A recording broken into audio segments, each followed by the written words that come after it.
time for weakness. I've been flying from town to town, from London to Taiwan. I've been all around the globe trying to protect your soul. We are heroes tonight. We will fly above the sky. We are heroes tonight.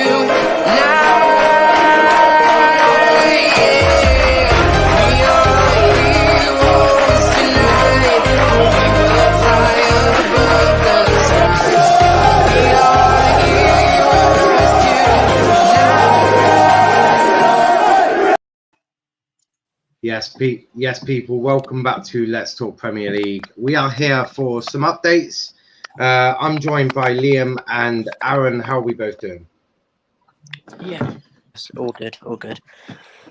Yeah, I'm not too bad. Just finished recording daily reports, which I'll upload after the stream's finished. So yeah, all good. Yeah, Argyle have been a little bit busy over the last week. Some of it positive and some of it that I'm not overly thrilled about. But, you know, shit happens. But we'll start positively. We'll start Luke Jephcott before I work my way around onto this defender. Got some stats on this defender as well, so that will be really beneficial. But let's start with Luke Jephcott. Luke Jephcott has signed a new 2-year deal at Home Park, which for me is the positivity that I wanted to see. I think he's a really good player with a lot of promise. I think he's one that's come through our youth academy. He's really exciting, but he failed at the end of last season because there was no George Cooper. So I think if we can get Georgie back on that left-hand side, whipping in those crosses for Luke, I think Luke will thrive again. And look, I expect youngsters to have a bit of a downfall. He certainly did have that downfall. But Liam, we'll start with you. What do you make of Jephcott signing another 2-year deal at Argyle? Brilliant signing brilliant signing, brilliant deal. Personally, it's a good 2 seconds. No worries. Aaron, we'll go to you. Oh, are you there, Liam? Yeah, I'm here. Yeah. What do you think of Luke Jephcott then? Brilliant deal, to be honest. I'm so glad we held on to him, because if we didn't hold on to him, you're thinking, we're in trouble for the new season, because we'd only have Ennis and Hardy. Who's our other striker? Ryan Hardy. Oh God, hot dog merchant. If you know the phrase, I do. Do you know the phrase?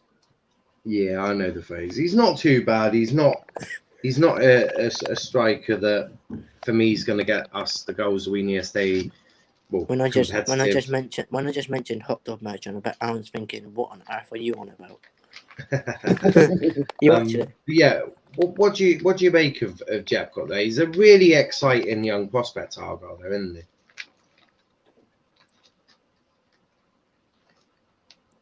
he? Liam. Sorry. I thought you were talking to Liam. Yeah, Liam. He's an exciting prospect at Argyle, isn't it, Luke? Yeah, 100%. I said to you off stream, I said if we didn't have him, we'd be in a relegation scrap, and we'd also be lost without him, because to be honest, we were lost without George Cooper, because well, I was at Home Park at the time. We still had George Cooper at the time, and just watching George Cooper play, you think, oh my God, what a prospect we got here. And George Cooper was brilliant. I can't wait to. Is George Cooper a left mid, like a cam? Role? He's a weird one, really. He's a left wing back / left winger.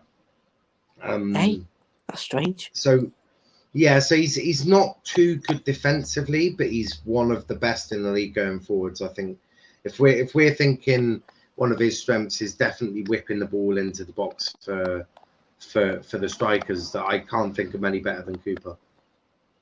Yeah, much better than bloody Adam Lewis. fraud. For me, Adam struggled because he didn't have the preseason. He didn't get the game time in his legs. Diggs is saying, "Hey, what's up, G? Big up to yourself there. Make sure is my profile coming up on the stream? No, it's a blank avatar at the moment. Oh, for goodness sake! StreamYard is well fun. I know that. Big up to Diggs. If you're watching on Twitch, give us a follow over there. If you're watching on Twitter, come join us on YouTube. Max saying, "Yo, how we doing, lads? Aaron should do a Doncaster Rovers transfer live show." I might do one. Maybe. I might do one on deadline day, but for now it's going to be just involved in the daily reports. But I might do a deadline day live stream and then maybe come over to Niall's if you're doing one at some different points. I'm going to be doing an 8-hour stream from about 3:30. Wow! It's going to be half 3 till 11:30. We're going to cover half an hour after the window shuts. Oh, fair enough. So. I mean, I might come over there for a bit afterwards, but I'll probably do a deadline day live stream for a couple of hours. But I might do one like the day after as well, just to sum up the window. But apart from that, it's going to be just involved in the daily reports, to be honest. Yeah, at that time, I'll have both my computers, so I have one screen looking for things whilst we're streaming. It will be the perfect setup. That's Sky Sport. You never know. I might even get a suit and a yellow tie. Mr. Wolf to Argyle FC, here we go. Love to see it. But Aaron, talk to me about Jephcott before I go and slander this centre-back because I'm not impressed. But talk to me about Jephcott. Let's keep it positive for a second. Yeah, let's keep it positive. We've got to remember, not every team's going to have a truly positive window. They've got to have mixed weeks. And I think this the positive on Argyle's mixed week this week. I think that we knew about this undisclosed deal for Jephcott before. It was a bigger mystery than Scooby-Doo. But I think that an extra 2 years onto the however many years he's got left, whether it's 15,000 years or at least it's now 15,002. But yeah, I think that Jephcott is the future of Plymouth Argyle. I think that they've got a real chance to progress with him as a long-term, homegrown talent, along with Michael Cooper. And I think that in terms of contracts, that's the one thing that has not been really negative just yet with Plymouth Argyle. It's not really, all the contracts they've signed have been positive. The players that Argyle fans want to see stay at the club next season and beyond. Have been the players that have signed and the players that have gone, like the Will Amersons, the players the fans didn't want to keep. So, they've been 100% right with contracts so far, and this is just another one. And I think he can be a dangerous threat next season, especially with a slightly better backline to next season. Yeah, I mean, you mentioned the backline, and the backline is an utter disgrace, to be brutally honest. But leading to our backline, Dan Scarr. Oh dear God! He's 26. He's 26 years old. He's signed a new 2-year deal. We'll start before I get into the stats. Is he a friend? Yeah, I bloody hope we am. We better not have paid money for him. I was going to say, if he's released by Walsall, I didn't know if he rejects the contract at Walsall. I didn't know the League Two ins and outs. He better be free. I think it was. Low told Plymouth Live, Dan is a dominant centre-back. We were close to potentially pursuing it in January, but obviously he was still under contract at Walsall and it would have cost us monies. I'm glad we didn't do that. We were hoping he wouldn't sign a contract at Walsall and he didn't, hence why we have furthered our interest with it. He's dominant in both boxes. He gets the first contacts. His stats are up there. His data is probably the best in blocks and first contacts. And I was pleased when he asked me for a goal bonus because he wanted to get on the end of things as well. It's what we have needed. He's a solid and resolute defender, and goes along with James and potentially a couple more we are going to find. The main priority is the back lads because we've never had none, and we are on with that. We will hopefully have more in the next 72 hours, and maybe there will be three solid defenders who we feel can compete in this league and keep the back door shut, along with a top-class goalkeeper in Michael Cooper. Our goal did not come up with many goals from attacking set pieces last season. No hopes the addition of Wilson and Scarr to the squad will help improve that. They added, ultimately, their main job is to keep the ball out of the back of the net and at the other end. That's what Dan and James will certainly bring, and whoever else comes in. We know there's still a little work to do with Dan in terms of the way we play, because he has never played in the back three, with three at the back. But he's 26, he's 6'2", and we'll have powerful three centre backs in the next days. And we will have a powerful centre back three in the next few days. And that's what we wanted to do. Keeping the back door shut is a priority. And then if we can help at the top end scoring goals, when you have George Cooper and Conor Grant putting the ball in those areas, that's always going to be a bonus too. Just going on about his history, which I don't really care about.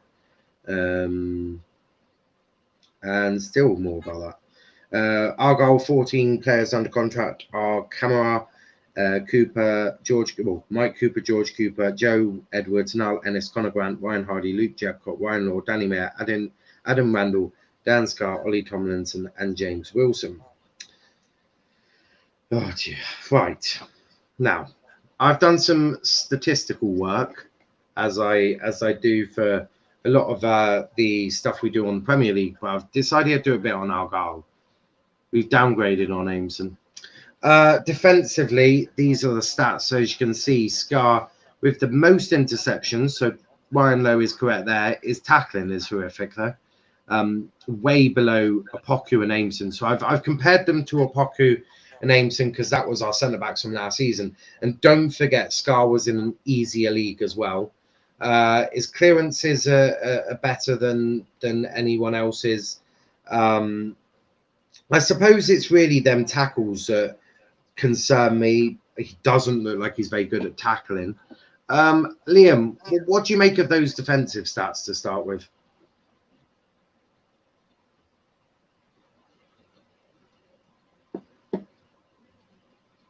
You there, Liam?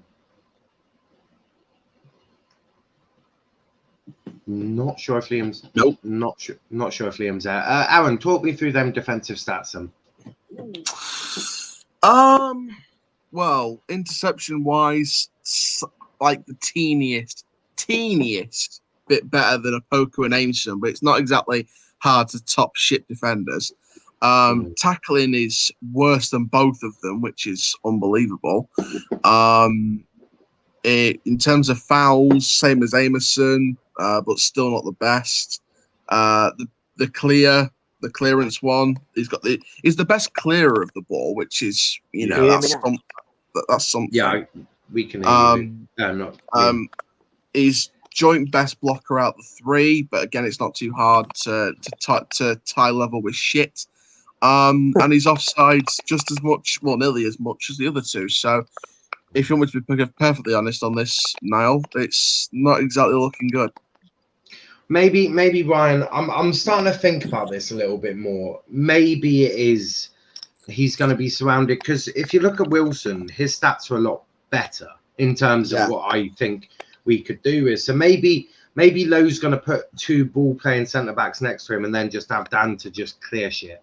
Maybe Ryan's thinking like that. If he's thinking like that, it could work. But I mean, it's not the most exciting of transfers, I'm not going to lie to you. But Liam, looking at those stats, I mean, it appears that he's probably a no-nonsense defender who's just going to head shit away and clear it, to be honest. So, I mean, that could be a positive. I mean, he's experienced as well. I mean, we have to say we've got two centre-backs, one 32, one is 26, two older centre-backs at the club on contracts to the club. That's better than youngsters on loan. But what do you make of these sort of defensive stats from Scarr? I mean, his tackling is a bit off, but if he's got the best clearances, 3.7. So if he can just clear the ball, and not obviously we're going to concede goals throughout the season, that's inevitable. But as long as we don't concede like Accrington 5-1, as long as we don't concede, if we concede about 2 a game, it's not too bad. If you concede about 3 or 4, you're thinking, is Sky then worth it?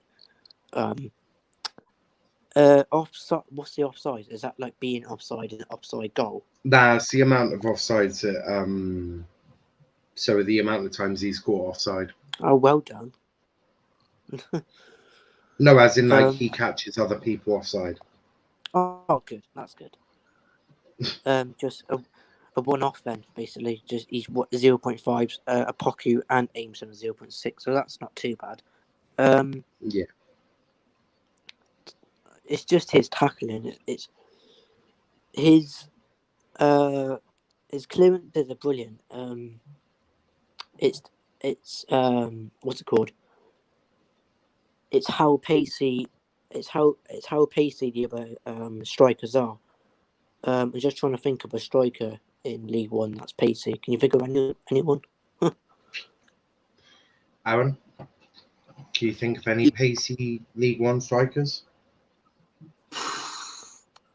I mean, I think one in every 10 games, Okanabiri might go down a run, but that's about it. I mean, Yeah. you got Ennis on our side, who's quite a pacey player, but obviously he's on our side. Max Power he's a bit pacey, isn't he? Or am I completely reading him wrong? Is he a striker? Not Max Power. You know the one I'm on about, the Sunderland one, the one that was on the Charlie White. That's the one, Charlie White, same player.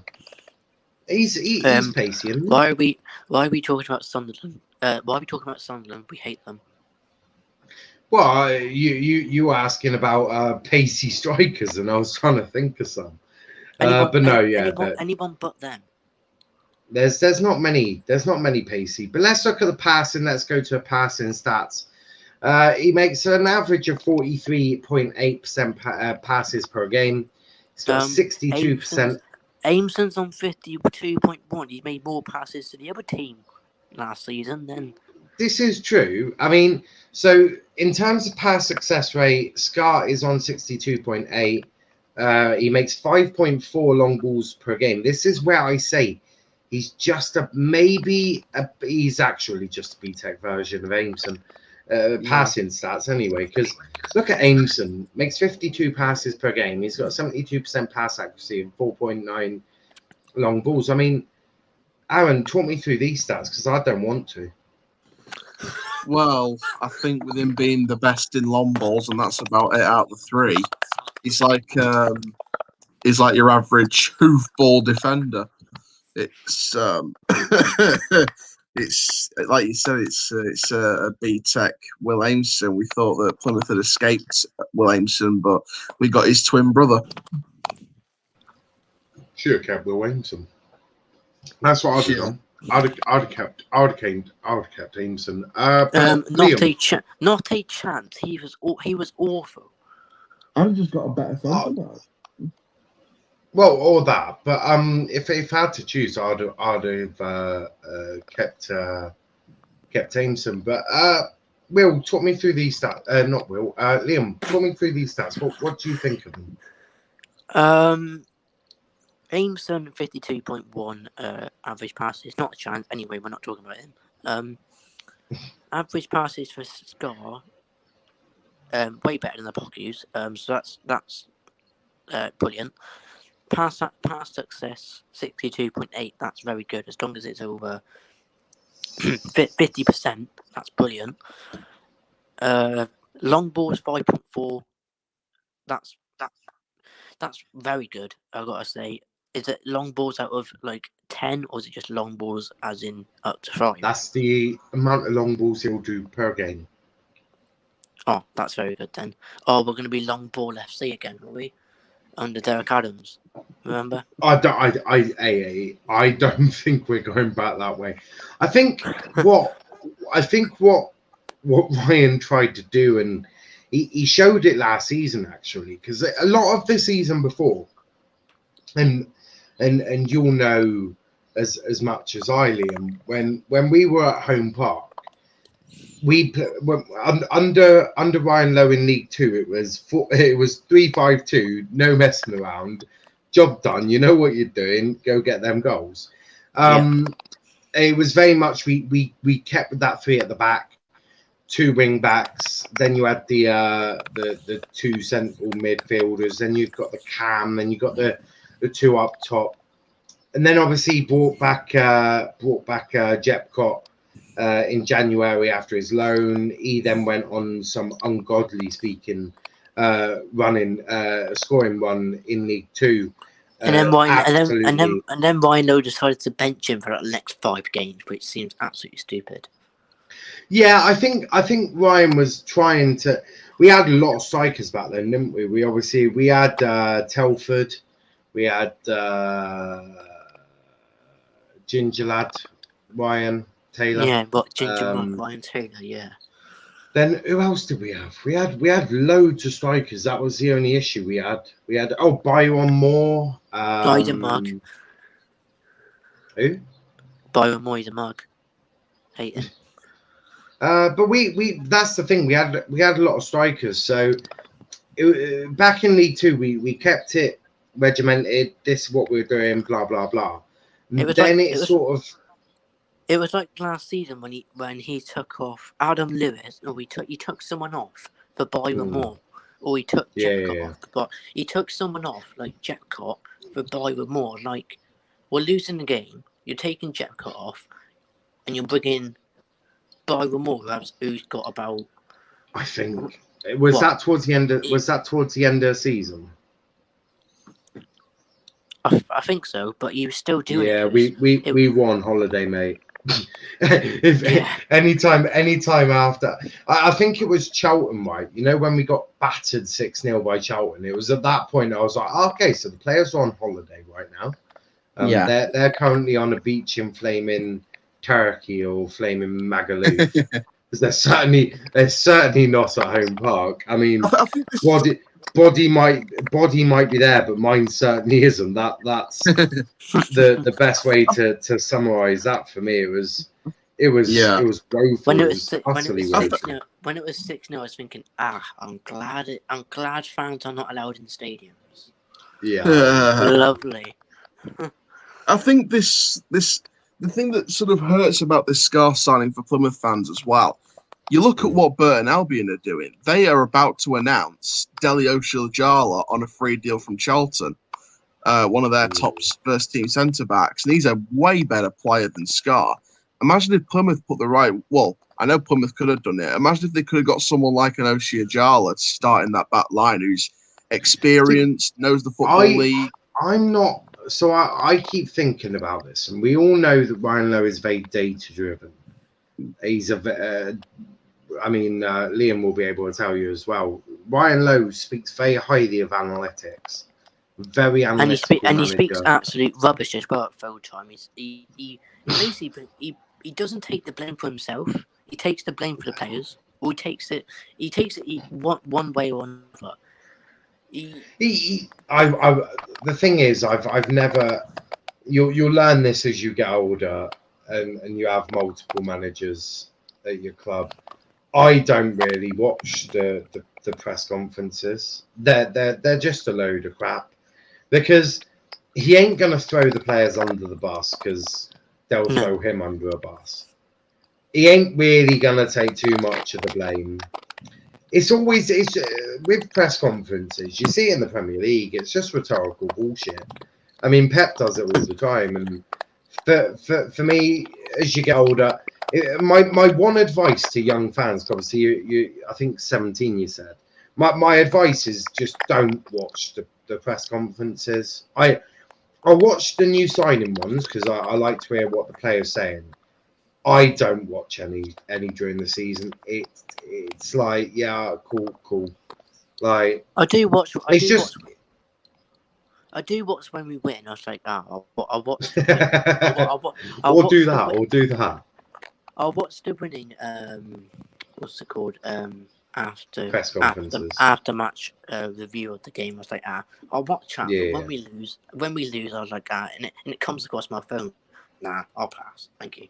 Yeah, I did all that. I don't even watch them anymore. I'm like, it's the same rhetorical bullshit, just said in a different way. Or with Ryan Lowe, at least Ryan Lowe kept it consistent. He said the same thing every week, and I was like, I don't care anymore. We're still in League One. We'll work on that. We'll work on that with the boys.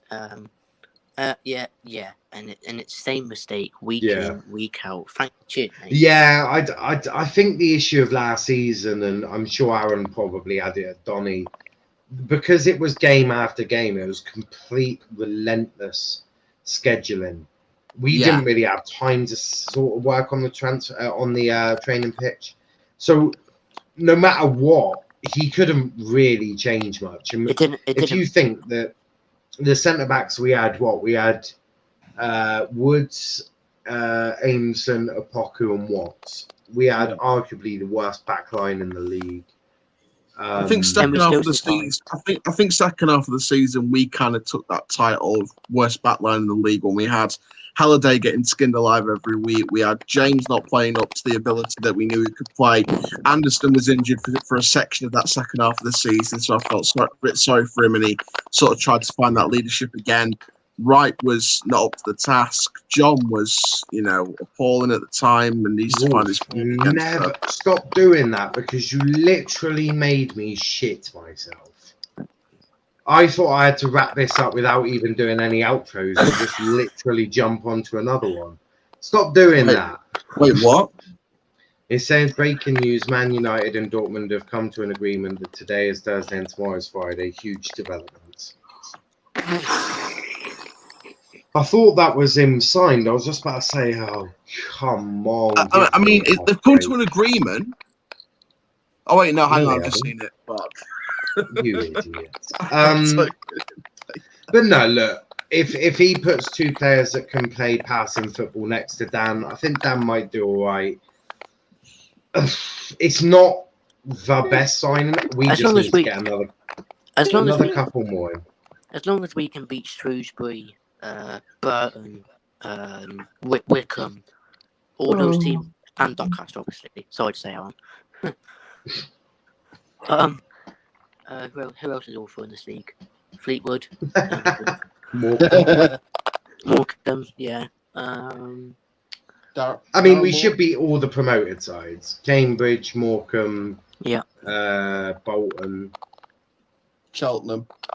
Do you want to know what I'm really upset about? I'm upset because Sonny Bradley left Luton on a free. We didn't bloody go get him back. He was really good. Where's he gone? Sorry, no, I'm really sorry. Yeah, I bet. No, it's just because every time I hear breaking news, United and Dortmund, I'm like, oh, something's happened, and then no, it hasn't. Where does Sonny Bradley? I think he's gone. No, is he still at Luton? Or I think he's at Ipswich, or he was certainly looking at Ipswich. If only I could just personally meet. If only I could just message Ryan Lowe going, go get Sonny Bradley's bloody mint, because he was a brilliant. He's got a new deal at Luton. He's got a new deal at Luton. So. Oh, he's got a new deal, has he? Yeah. He signed along with Dan Potts at the time a couple of weeks ago. So. What's that clinking sound, by the way? No idea, but we are gonna end it there. I think it's Liam. Liam, are you holding your hand near the mic? That's better. There we go. That's better. That's better. But we're going to wrap it up there. Don't forget 9 p.m. tonight. We've got Gabby and Kenny doing unpopular opinions. That's in about 3 hours' time. So make sure you tune in for that. Then at 10 p.m. we've got Transfer Talk. Is Liam riding a bike? I don't think Liam is riding a bike. Don't think so.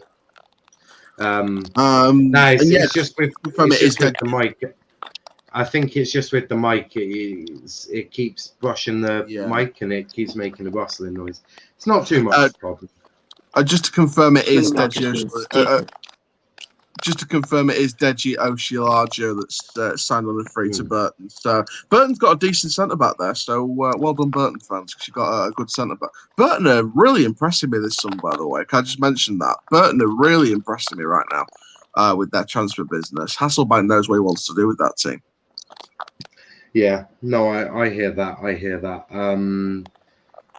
Kenny is sending me all sorts of crap there. Right, but yes, unpopular opinions at 9 p.m. Gabby versus Kenny. That is going to be fun.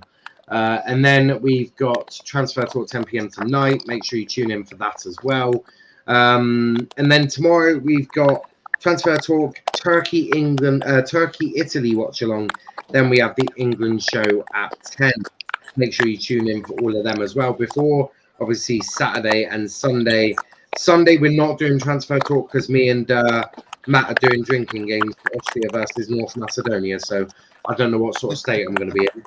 Holland versus Ukraine is up in the air. It depends on how drunk I am. But we may be doing a watch along for that as well. Before we go, please leave a like on the video, subscribe to the channel with notifications on. Check out our Twitter, Let's Talk EPL _, Instagram, Let's Talk EPL _ no, Twitter, Let's Talk EPL, Instagram, Let's Talk EPL _ and on TikTok at Let's Talk Premier League. Aaron, where can they find you, bro?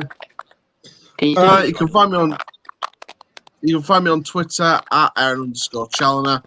You can also find me on Instagram at Aaron Challoner Official, TikTok at Aaron Challoner, Pro Football DRFC on YouTube. Plenty of signings over the next couple of days. Huddersfield signed another Oxford player, and it should be a very interesting season next season. It should be interesting. So stay tuned for all the good coverage coming your way. It's gonna be good. Perfect. Liam, where can they find you, bro? You can find me on my channel as it says on the bottom there. Liam Martin on YouTube and Twitter as well. Liam PFC Martin 1. I believe it or not, on my old account, it basically Twitter just what's the word? Temporarily shut down. Yeah, so I had to create a new one. So that was a pain. But yeah, Instagram as well. Liam PFC Martin on that one, and that's about it really. Yeah, I hear that. But as I said, 9 p.m. we'll be back. So until then, thanks for watching. Argyle have got Luke Jephcott signed down to another 2 years. Dan Scarr is now an official Argyle player. But until next time, thanks for watching. We'll see you in a bit.